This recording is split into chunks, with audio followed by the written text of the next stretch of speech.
ৰাইজক দেখি মই মোৰ নিজৰ মনৰ সাহসটো লৈ মই অকণমান আপোনালোকৰ আগত মই চকু পানীও টুকা নাই, কিন্তু এইখিনি পাহৰিব নোৱাৰা বস্তু।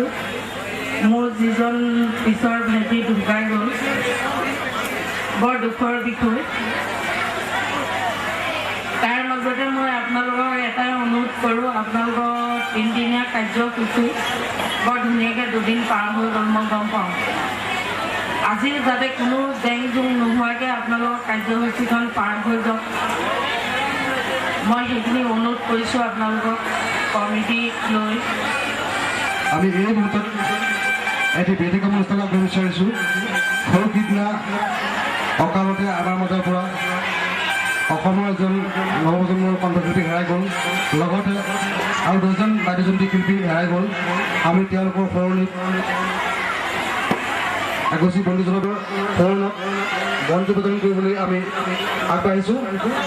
আমি আমাৰ সন্মুখত থকা আমাৰ চৰকাৰ ব্যক্তিসকলক উক্ত বন্তি প্ৰদান কৰিবলৈ অনুৰোধ কৰিলোঁ। আমি প্ৰথমে আমি সভাপতি মহোদয় আৰু শ্ৰীযুত ভূপেন দাসদেৱক বন্তি প্ৰদান কৰিবলৈ অনুৰোধ কৰিছোঁ। চৌধুৰী ৰাইজ, সৌ সিদিনা নামনি অসমত আমাৰ তেজপুৰীয়া এজন সফল ডেকা, যিজন অসমৰ নৱপ্ৰজন্মৰ এজন ভাল কণ্ঠশিল্পী আছিল, তেওঁ হ'ল সুমন মহন্ত। তেওঁ অকালতে এটি দুৰ্ঘটনাত পতিত হৈ আমাৰ মাজৰ পৰা হেৰাই গ'ল। আমি খুব মৰ্মাহত হৈছোঁ। হয়তো অনাগত দিনত তেওঁ আমাৰ মাজত আহিলে হ'লে এই মঞ্চলৈ, কিন্তু তেওঁ অকালতে হেৰাই গ'ল।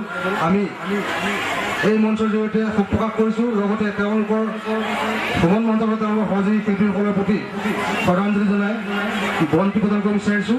আহক আমি সকলোৱে তেওঁলোকৰ মৃত্যুত শোক প্ৰকাশ কৰি বন্তি প্ৰদানৰ জৰিয়তে আমি ভগৱানৰ ওচৰত প্ৰাৰ্থনা কৰোঁ, তেওঁলোকে যাতে শান্তিৰে থাকক, তেওঁলোক যি ঠাইলৈ গৈছে অদৃশ্য ঠাইলৈ শান্তিৰে থাকক, তেওঁলোকে আপোনাৰ সদ্গতি লাভ কৰক।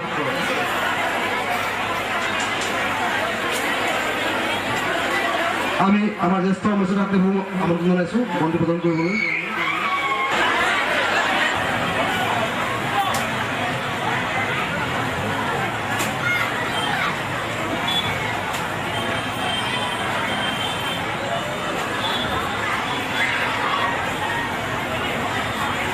হৈছে আপোনালোকে হ'ব পাৰে।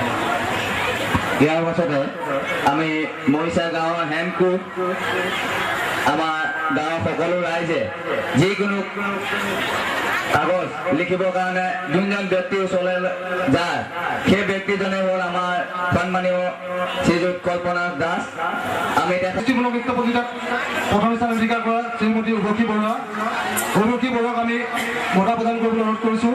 প্ৰয়াত ভৱন দাসৰ সোঁৱৰণত ইয়াৰ নগদ পানীৰ লগতে বঁটা প্ৰদানৰ দাতা হৈছে স্বৰ্গীয় ভৱন দাসৰ পুত্ৰ শ্ৰীমান মাধুৰ্য দাস। আমি ধন্যবাদ জনাইছোঁ আৰু আপোনালোকৰ দলটিৰ উত্তৰণ কামনা কৰিলোঁ।